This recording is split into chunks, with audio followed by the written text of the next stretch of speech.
사람은 나이가 들수록 달라집니다. 어제와 같아 보이는 하루가 사실은 조금씩 익숙한 것들을 잃어가는 시간입니다. 그 변화는 한 번에 오지 않습니다. 천천히, 조용히, 티나지 않게 찾아옵니다. 처음엔 사소한 것들이었습니다. 장바구니를 메고 시장을 다녀오면 유난히 숨이 가빴고 계단 몇 칸만 올라가도 허벅지가 뻐근해졌습니다. 아침에 눈을 떴을 때 잠깐 멍해진 채로 오늘이 무슨 요일이지 생각하던 순간 우리는 그저 피곤해서 그런 거라며 넘겨버렸습니다. 하지만 그런 날들이 반복되면 몸은 우리보다 먼저 노후의 신호를 보내기 시작합니다. 혼자서 양말을 신기 어려워지고 무릎이 굳어 앉았다 일어나는 일이 귀찮아지고 밤마다 깊은 잠에 들기 어려워집니다. 우리는 말합니다. 나이 들면 다 그렇지 뭐. 이 정도면 그래도 괜찮은 편이지. 하지만 생각보다 그 시기는 빨리 찾아옵니다. 대부분의 사람들은 75세 전후부터 일상생활의 자율성이 무너지기 시작합니다. 거창한 병 때문이 아닙니다. 근력이 떨어지고 관절이 뻣뻣해지고 균형 감각이 둔해지는 것만으로도 혼자 사는 삶이 위태로워집니다. 식사를 준비하다 칼을 떨어뜨리고 바닥에 쏟은 물을 닦으려다 미끄러지고 침대에서 일어나려다 허리를 삐끗하는 일이 아주 쉽게 일어납니다. 그리고 그 순간 갑자기 누군가의 도움이 필요하다는 현실 앞에 서게 됩니다. 통계에 따르면 75세 이상 노인의 절반 이상이 계단을 오르거나 욕실에서 목욕을 하는데 누군가의 도움을 받고 있습니다. 또한 치매를 비롯한 인지 기능 저하로 물건을 잃어버리는 일이 잦아지고 의약품을 잘못 복용하는 사례도 늘어납니다. 그 모든 것은 몸이 무거워졌다는 느낌에서 시작됩니다. 처음엔 귀찮아서, 나중엔 두려워서 우리는 활동을 줄이고 점점 움직이지 않게 됩니다.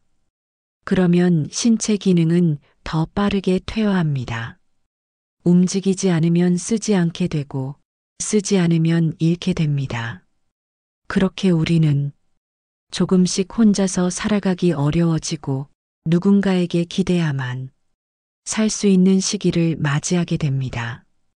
문제는 이렇게 스스로 돌보기 어려워지는 시기가 의외로 갑자기 그리고 깊게 찾아온다는 겁니다.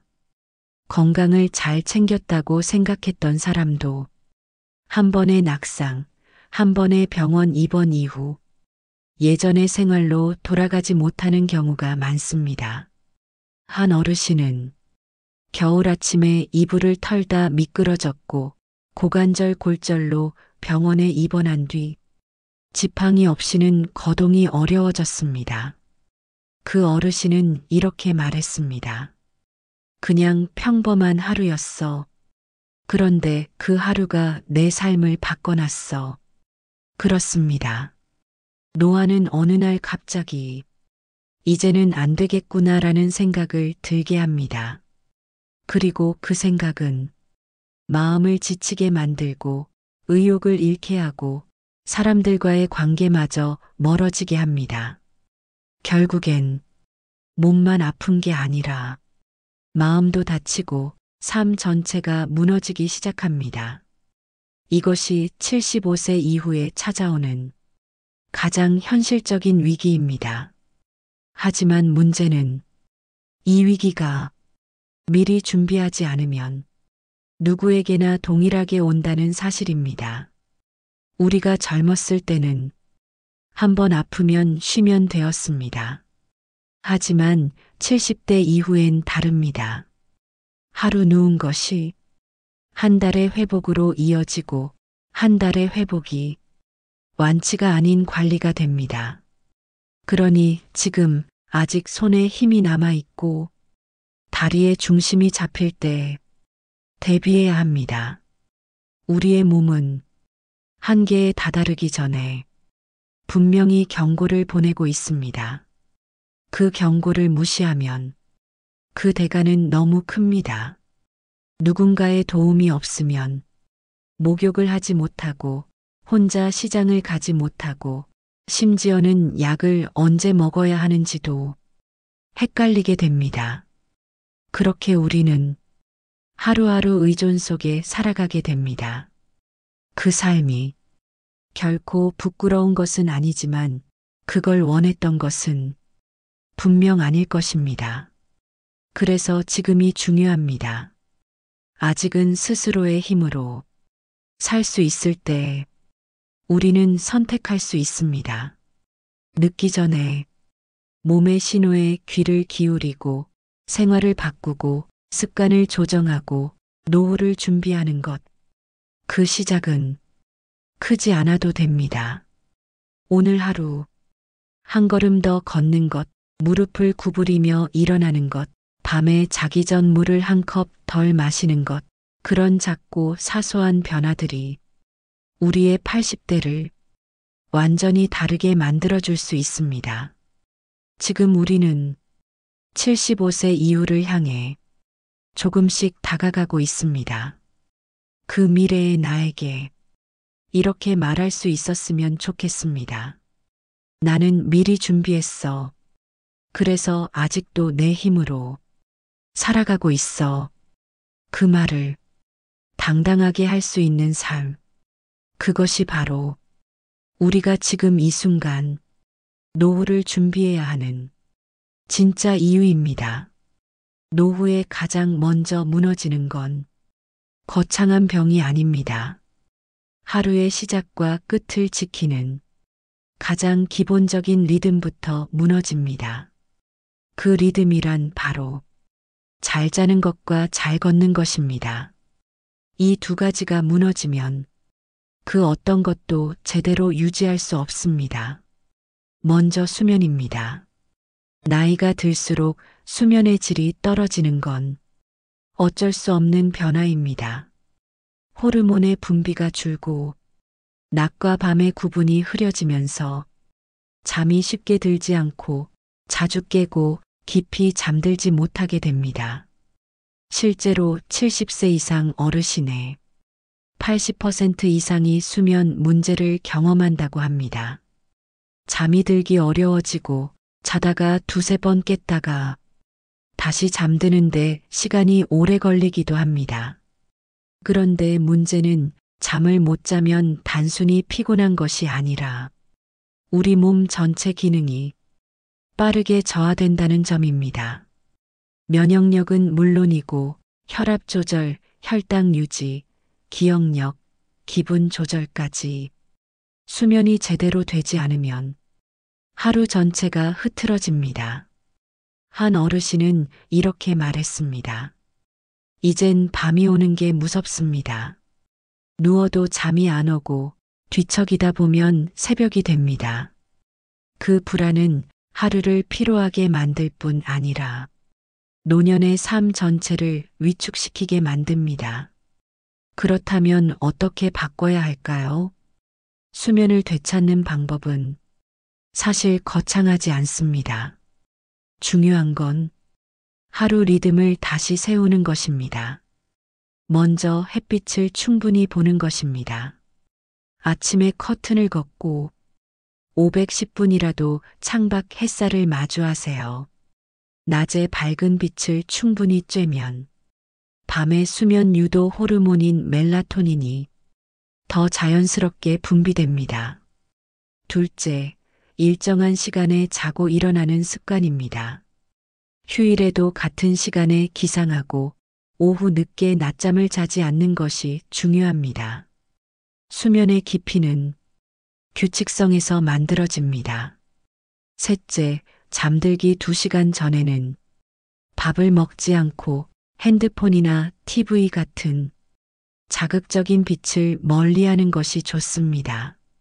그 시간만큼은 몸을 이완하는 데 집중해야 합니다. 잠은 억지로 자는 게 아니라 몸이 받아들일 수 있게 환경과 리듬을 조율해 주는 것입니다. 그리고 여기에 걷기가 더해져야 합니다. 수면과 걷기는 서로 밀접하게 연결되어 있기 때문입니다. 걷지 않는 삶은 피로도 없고 자극도 없기 때문에 밤에도 몸은 쉬지 못합니다. 반대로 낮에 몸을 적당히 쓰면 밤에는 자연스럽게 피로가 찾아오고 숙면에 들어가기 쉬워집니다. 그렇다고 무리한 운동을 해야 하는 건 아닙니다. 하루 15분 집 앞 골목이라도 천천히 걸으면 됩니다. 가능하다면 햇볕이 있는 오전 중에 마음이 가는 길을 누구의 눈치도 보지 않고 걷는 겁니다. 처음엔 숨이 차고 다리가 뻐근할 수 있습니다. 하지만 며칠만 지나면 아침에 눈을 뜨는 기분이 달라집니다. 몸이 조금 가벼워지고 머릿속이 맑아지고 밤에 덜 뒤척이게 됩니다. 그건 운동의 효과라기보다는 삶의 리듬이 돌아왔다는 아주 반가운 신호입니다. 걷기를 시작한 한 78세 어르신은 이렇게 말씀하셨습니다. 이젠 밤마다 불안하지 않아요. 낮에 걷고 나면 잠이 저절로 와요. 그리고 덧붙였습니다. 걸으면서 마음도 풀려요. 혼자 있는 시간이 이젠 덜 외로워졌어요. 걷는다는 것은 단지 다리 근육을 쓰는 게 아닙니다. 그건 내 인생을 내가 다시 움직이기 시작했다는 뜻입니다.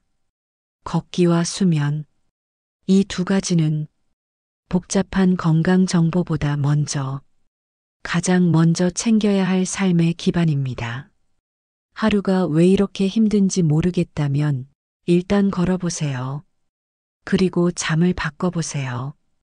그렇게 하루의 시작과 끝을 다시 회복하는 것, 그것이 75세 이후의 삶을 완전히 바꿔놓는 첫 번째 준비입니다.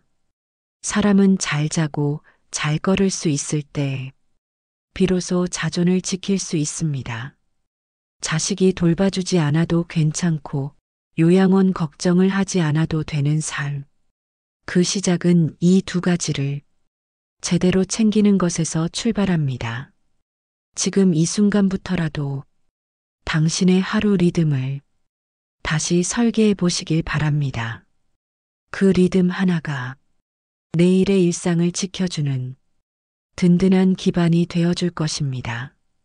건강은 나이를 따라가기도 하지만 습관을 따라가기도 합니다. 사람들은 흔히 말합니다. 이젠 나이도 있는데 어쩔 수 없지. 70 넘으면 원래 여기저기 아픈 법이야. 맞는 말 같지만 모두에게 해당하는 진실은 아닙니다. 같은 나이인데도 누구는 허리 통증에 시달리고 누구는 2시간씩 산을 오릅니다. 누구는 병원 예약이 일정의 중심이 되고 누구는 매일 시장에 가며 씩씩하게 살아갑니다. 그 차이는 체질이 아닙니다. 그건 오래 쌓인 생활 습관의 차이입니다. 사람의 몸은 40대까지는 타고난 기초 체력으로 버팁니다. 50대부터는 운동과 식습관이 영향을 미치기 시작하고 60대 이후부터는 오롯이 평소 생활 방식이 건강의 전부가 됩니다. 어떤 음식을 먹었는지, 어떤 시간에 일어났는지, 하루에 얼마나 걸었는지, 누구와 어떻게 대화했는지가 그대로 몸에 드러나는 시기. 그게 바로 노년입니다. 어느 날, 한 어르신이 병원에 왔습니다. 혈압은 160을 넘고 당 수치는 경계선, 간 수치와 콜레스테롤도 좋지 않았습니다. 그분은 말했습니다. 그냥 원래 체질이 이래요. 아버지도 고혈압이셨어요. 하지만 상담을 해보니 하루 세 끼 모두 외식에 가까운 식사, 단 음식과 짠 음식을 선호하고 운동은 거의 하지 않으며 앉아 있는 시간이 대부분이었습니다.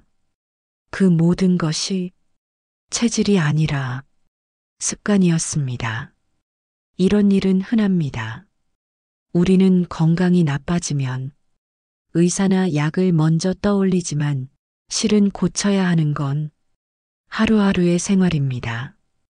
노후의 건강은 검진 결과로만 관리되지 않습니다. 우리의 작은 반복이 몸의 상태를 만들고 삶의 질을 결정합니다. 그렇다면 지금부터 무엇을 바꿔야 할까요? 모든 걸 다 바꿀 필요는 없습니다. 그저 3가지 정도만 바꿔도 삶은 충분히 달라집니다. 첫째, 식사 습관입니다. 많이 먹는 게 아니라 제대로 먹는 것이 중요합니다. 가능하면 하루 한 끼라도 직접 만든 음식을 드셔보세요. 국은 짜지 않게, 밥은 반 공기로, 반찬은 채소 위주로, 입에 꼭 맞지 않더라도 천천히 오래 씹는 연습을 해보는 겁니다. 둘째, 움직이는 시간을 늘리는 겁니다. 운동이라 하지 않아도 괜찮습니다. 그냥 하루 3번, 10분씩 움직이면 됩니다. 설거지를 하면서 허리를 펴고 TV를 보면서 발끝을 올리고 내리는 것, 의자에 앉은 채로 어깨를 둥글게 돌리는 동작 하나만으로도 우리 몸은 반응합니다. 셋째, 말하는 시간을 늘리는 겁니다. 건강은 몸만의 문제가 아닙니다. 마음도 몸을 따라 무너지기 쉽습니다. 그러니 누구라도 좋습니다. 이웃, 상인, 친구, 자녀. 하루에 단 3문장만 나눠보세요. 오늘 날이 좋네요. 이거 어디서 사셨어요? 건강하시죠? 이런 간단한 인사만으로도 마음은 활기를 얻고 두뇌는 깨어있게 됩니다. 말은 생각을 부드럽게 만들고 생각은 행동을 바꾸고 행동은 삶을 지탱합니다. 이 3가지, 음식, 움직임, 말하기, 가장 단순하지만 가장 강력한 건강 습관입니다. 어렵게 다이어트를 하지 않아도, 헬스장에 가지 않아도 지금 당장 집안에서 시작할 수 있는 변화입니다. 건강은 어느 날 갑자기 좋아지지 않습니다. 그러나 조용히 꾸준히 좋아질 수는 있습니다. 지금부터라도 하루 한 가지를 바꿔보세요. 식탁 위에 채소 하나를 더 올리고 잠시라도 일어나 팔을 한번 쭉 펴고 가게 주인에게 고맙습니다라는 인사를 해보세요. 그 반복이 쌓이면 언젠가 몸이 달라지고 기분이 달라지고 하루가 달라집니다. 나이는 어쩔 수 없지만 습관은 바꿀 수 있습니다. 그리고 바뀐 습관은 당신의 노후를 오래도록 지켜주는 든든한 기반이 됩니다. 건강은 타고나는 게 아니라 지켜내는 것입니다. 당신이 그렇게 하루를 바꾸고 있다는 사실만으로도 이미 몸은 달라지고 있습니다. 노후의 가장 깊은 상처는 몸이 아니라 마음에서 시작됩니다. 그 마음은 대부분 자녀와의 관계에서부터 흔들립니다. 우리는 자녀에게 많은 것을 기대하지 않습니다. 그저 안부 전화를 한번 걸어주고 생일에 문자 하나 남겨주길 바랄 뿐입니다. 하지만 그런 작은 바람조차 채워지지 않는 날이 반복될 때 속이 서서히 무너지는 느낌을 받습니다. 그래, 다들 바쁘겠지. 내가 너무 민폐가 되나? 예전엔 그렇게 해줬는데.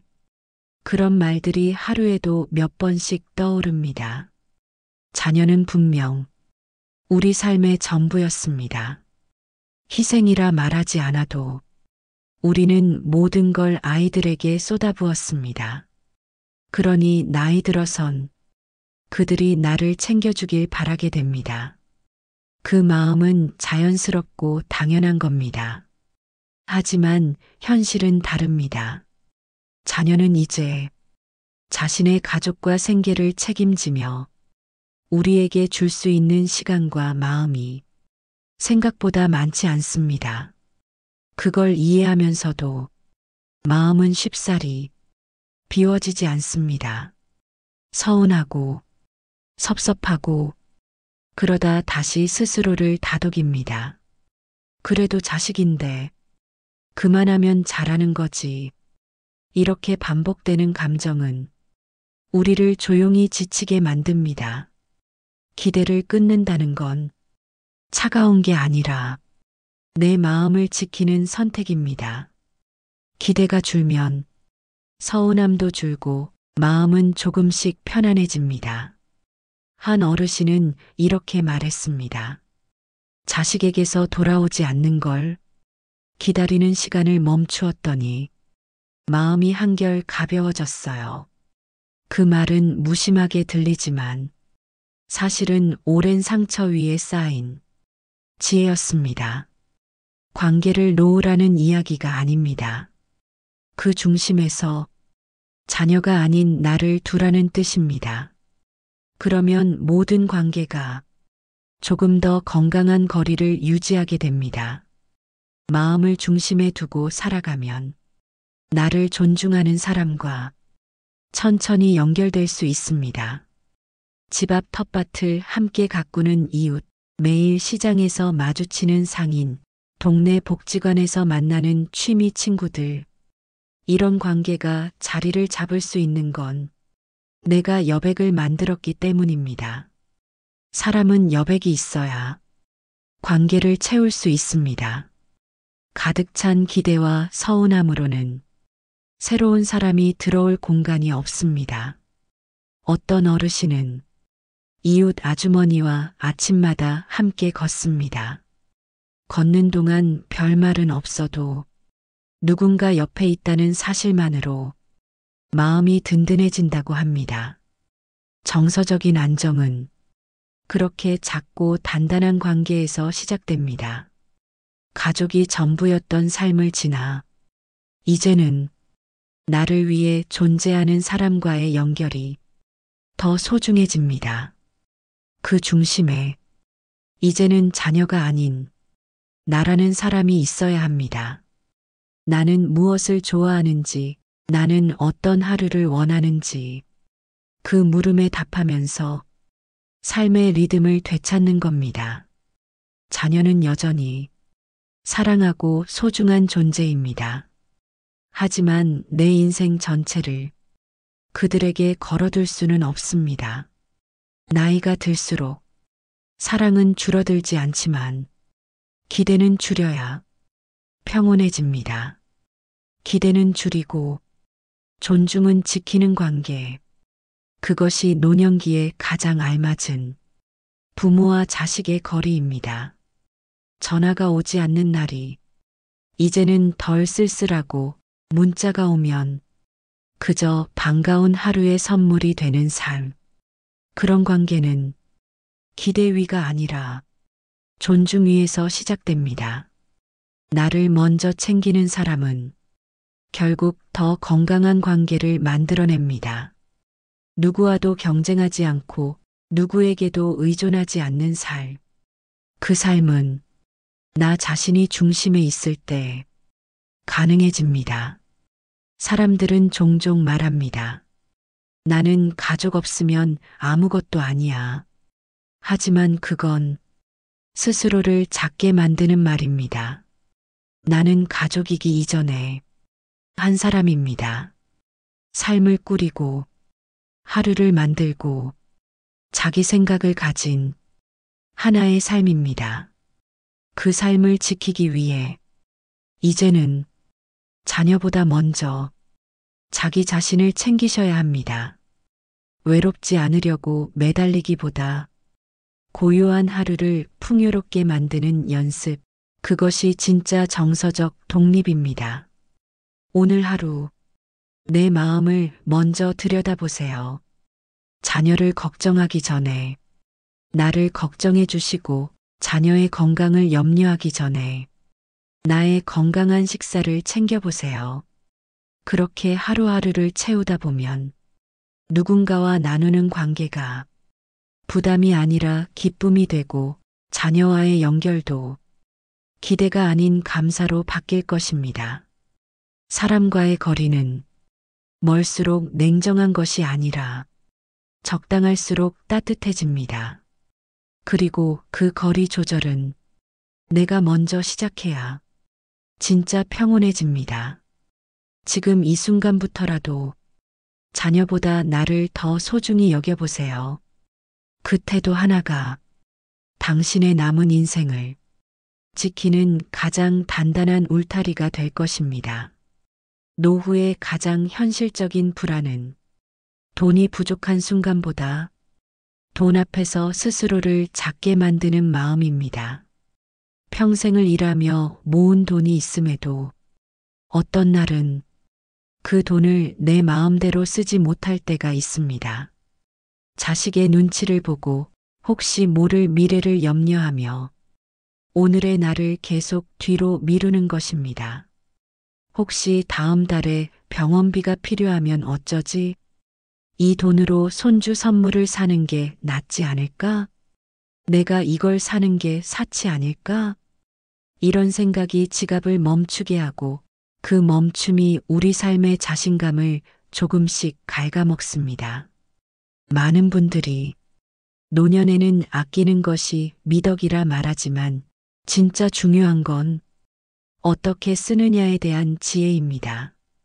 돈이 많고 적음은 노후를 가르는 기준이 아닙니다. 그 돈을 내가 원하는 방향으로 당당히 쓸 수 있는지의 여부가 삶의 품격을 결정합니다. 한 어르신은 평생 검소하게 살아왔고 자녀에게 짐이 되지 않겠다는 마음으로 늘 아끼고 참아왔습니다. 하지만 어느 날 의자 하나를 사는 일 앞에서 자신의 삶 전체가 주저하는 걸 느꼈다고 합니다. 이 나이에 무슨 의자야? 그냥 있는 거 써도 되지. 애들 학원비나 보태야지. 이런 생각이 앞서고 나면 지금 이 순간 내 허리를 위한 선택조차 감히 하지 못하게 되는 겁니다. 하지만 생각해보면 그 돈은 내가 만든 시간의 결과물입니다. 그 시간 동안 내가 해온 일과 흘린 땀의 증거이며 다른 누구도 대신할 수 없는 나의 수고와 인내가 담긴 자산입니다. 그 돈을 다른 사람을 위해 아낌없이 써왔던 만큼 이제는 나를 위해 사용하는 것이 결코 이기적인 일이 아닙니다. 돈을 쓸 때 가장 먼저 바뀌어야 하는 건 통장이 아니라 태도입니다. 나는 이 소비를 통해 무엇을 얻고 싶은가? 내가 진짜 필요한 것은 무엇인가를 묻는 습관이 필요합니다. 그 물음에 대한 대답이 자신의 건강을 지키는 일이거나 생활을 편하게 만드는 물건이거나 마음을 따뜻하게 해주는 경험이라면 그 소비는 망설일 필요 없는 선택입니다. 노년의 소비는 더 이상 가족을 위한 보탬이나 후대를 위한 배려만으로 채워져서는 안 됩니다. 이제는 내 삶을 중심에 놓고 내가 웃을 수 있는 방향을 향해 돈을 써야 합니다. 건강을 위한 식사, 피로를 덜어주는 의자, 친구와 마시는 커피 한 잔, 오래 눈여겨본 재봉틀 하나, 그런 사소한 소비 속에서 노후의 여유와 품위는 만들어집니다. 돈은 늘 불안과 연결되어 있지만 그 불안을 덜어주는 방향으로 적절하게 사용할 수 있을 때 비로소 돈은 나를 위한 수단이 됩니다. 자녀에게 아낌없이 쓰는 것처럼 나를 위해 쓸 때도 마음이 편해질 수 있어야 합니다. 그건 돈이 많고 적음의 문제가 아니라 나를 대하는 태도의 문제입니다. 지금 당신이 고민하는 그 지출이 정말 삶에 필요하다면 망설이지 마십시오. 그 선택은 후회로 남지 않고 당신의 오늘을 지탱해주는 근거가 됩니다. 삶이 더 단단해지기 위해선 언제 어디서든 나를 지지하는 선택이 필요합니다. 그리고 그 선택을 가능하게 하는 것은 스스로를 위해 쓰는 용기입니다. 지금 당신 곁에 있는 돈은 미래의 두려움을 막기 위한 도구이기도 하지만 오늘을 후회 없이 살기 위한 기회이기도 합니다. 그 기회를 내버려 두지 마세요. 지금 이 순간이 가장 젊고 가장 확실하며 가장 손에 잡히는 현실이기 때문입니다. 무언가를 아끼는 습관도 중요하지만 꼭 필요한 곳에 쓸 줄 아는 감각은 훨씬 더 소중합니다. 이제는 나를 위해 밥 한 끼를 더 정성스럽게 차려도 좋고 오래 아끼던 옷 하나를 사도 괜찮습니다. 내가 사는 집의 창틀을 닫고 꽃 하나를 올려두는 것만으로도 노후의 하루는 빛날 수 있습니다. 남을 위해 살던 지난 시간을 지나 이제는 나를 위해 하루를 꾸려도 됩니다. 지금부터라도 지갑을 열 때마다 이 말 한마디를 먼저 떠올려 보십시오. 내가 이 선택에 만족할 수 있을까? 이 돈은 내 삶을 편안하게 해줄 수 있을까?